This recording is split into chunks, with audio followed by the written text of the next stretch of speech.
পেশাব করার সময় মনের ভুলেও আপনি এই দুইটি কাজ করবেন না।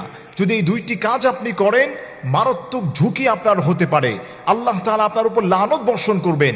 বর্তমান মেডিকেল সায়েন্সও বলছে, যারা পেশাব করার সময় এই দুইটি ভুল কাজ করবে, আল্লাহ তাআলা তাদের উপর লানত বর্ষণ করবেন এবং বড় বড় রোগ শোক তার উপর দেখা দিতে পারে। এর মধ্যে অন্যতম হচ্ছে কিডনিতে সমস্যা হতে পারে, আপনার লিভারে সমস্যা হতে পারে, আলসার হতে পারে। বড় ধরনের ঝুঁকি আল্লাহ তাআলা 1450 বছর পূর্বে নবীজির মাধ্যমে তো বলেই গিয়েছেন, এবং বর্তমান মেডিকেল সায়েন্সও গবেষণা করে এই সমস্ত বিষয়গুলো তারা বের করে দিয়েছেন। এক নম্বর হচ্ছে ওয়াল্লাযী ইয়াতাখাল্লা ফি তরিকিন, যারা পেশাব করার সময় রাস্তায় যারা পেশাব করে, আপনি যদি রাস্তাঘাটে যেখানে মানুষ চলাচল করে, অথবা মানুষ যে রাস্তাগুলো দিয়ে ব্যবসা প্রতিষ্ঠানে, স্কুল কলেজে যায়, ওই সমস্ত জায়গাগুলোতে যদি আপনি পেশাব করেন, আল্লাহ সুবহানাহু ওয়া তাআলা আপনার উপর লানত বর্ষণ করবেন। এবং